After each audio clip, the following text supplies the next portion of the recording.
Assalamualaikum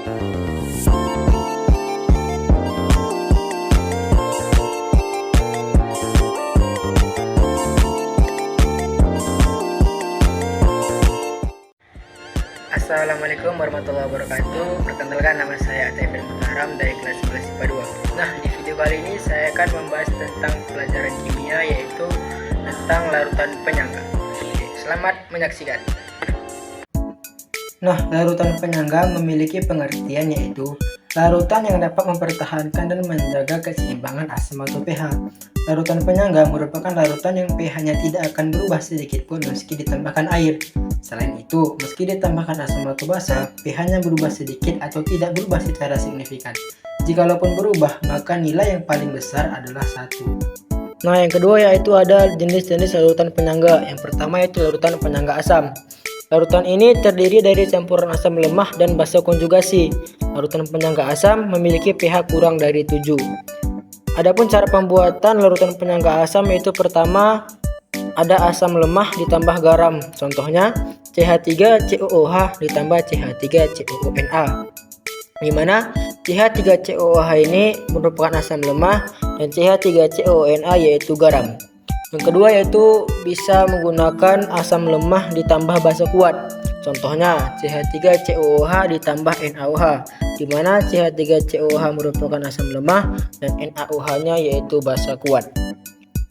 Terus untuk mencari konsentrasi H+ nya bisa kita menggunakan rumus Ka dikalikan mol asam lemah per mol basa konjugasinya. Untuk mencari pH-nya itu bisa menggunakan min log dikali konsentrasi H positifnya tadi. Nah, yang kedua adalah larutan penyangga basa. Larutan penyangga basa terdiri dari campuran basa lemah dan asam konjugasinya. Larutan penyangga basa memiliki pH lebih dari 7. Cara pembuatan yang pertama yaitu ada basa lemah ditambah garam, contohnya NH4OH ditambah NH4Cl. Dan yang kedua yaitu ada dengan cara basa lemah ditambah asam kuat, contohnya NH4OH ditambah HCl. Untuk mencari konsentrasi OH-nya kita bisa menggunakan rumus Kb dikali mol basa lemah per mol asam konjugasi. Untuk mencari pOH-nya itu bisa menggunakan rumus min log dikali OH min, konsentrasi OH-nya. Untuk mencari pH-nya yaitu 14 kurang pOH. Untuk lebih memahami materi ini, mari kita masuk ke contoh soal.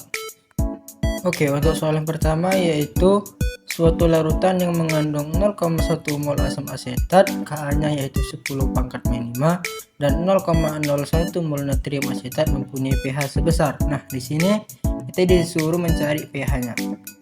Nah, dari soal kita ketahui bahwa mol CH3COOH yaitu 0,1 mol, mol CH3COONA yaitu 0,01 mol. Ditanya pH-nya. Nah, karena di sini kita ketahui bahwa CH3COOH yaitu asam lemah, jadi kita cari H positifnya dulu dengan rumus Ka kali mol asam lemah per mol garamnya. Jadi Ka-nya yaitu 10 pangkat min 5 dari soal tadi kali mol asamnya yaitu CH3COOH 0,1 mol per mol garamnya yaitu mol CH3CONA yaitu 0,01 mol. Jadi dapatlah kita hasil bahwa 10 pangkat min 5 dikali 10, karena 0,1 dibagi 0,01 yaitu 10.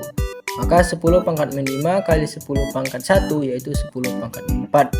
Itu untuk nilai H positifnya. Baru kita ke pH-nya, yaitu pH sama dengan min log dikali konsentrasi H positifnya. Berarti sama dengan min log dikali 10 pangkat min 4. Nah, baru pH-nya yaitu 4.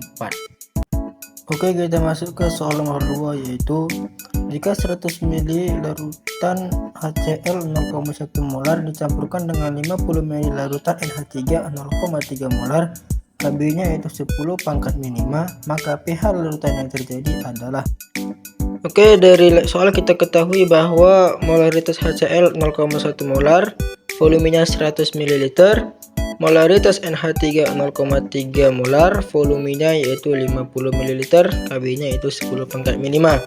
Ditanya pH. Karena di sini merupakan reaksi dari basa lemah dan asam kuat, maka kita cari dulu garamnya. Jadi NH3 ditambah HCl menjadi NH4Cl. Baru kita masukkan ke MRS, mula-mula reaksi sisa. Mula-mula NH3 yaitu 15 mol. Kenapa 15? Karena untuk mencari mol yaitu molaritas dikali volume. Jadi 0,3 molar dikali 50 mili, jadi 15 mol.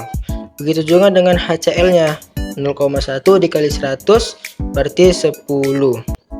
Nah, untuk di reaksinya kita pakai reaksi pembatas, yaitu angka yang paling kecil. Jadi kita di reaksinya ini kita taruh angka paling kecil yaitu 10 di NH3, 10 HCl, dan di NH4Cl nya digaram yaitu juga 10. Berarti sisanya 15 kurang 10 5, 10 kurang 10 0 habis, dan di garamnya yaitu 10. Nah, karena di sini merupakan basa lemah yaitu NH3, maka kita cari OH-nya. Berarti OH- sama dengan Kb dikali mol basa per mol garam. Kb-nya 10 pangkat min 5 dikali 5 kali 10 pangkat min 1. Kenapa 5 kali 10 pangkat min 1? Karena mol basanya 5 per 10 pangkat 1. Berarti dia naik ke atas, berarti 10 pangkat min 1. Jadi 10 pangkat min 5 dikali 5 kali 10 pangkat min 1 berarti sama dengan 5 kali 10 pangkat min 6. Berarti POH-nya yaitu min log dikali konsentrasi OH-nya, berarti min log dikali 5 kali 10 pangkat min 6 berarti 6 kurang log 5. Terus untuk mencari pH-nya seperti biasa 14 kurang POH berarti sama dengan 14 dikurang 6 log 5 berarti sama dengan 8 ditambah log 5. Oke, sekian video dari saya, semoga bermanfaat bagi kita semua. Jika ada yang dipertanyakan atau kurang jelas, silahkan komen di kolom komentar.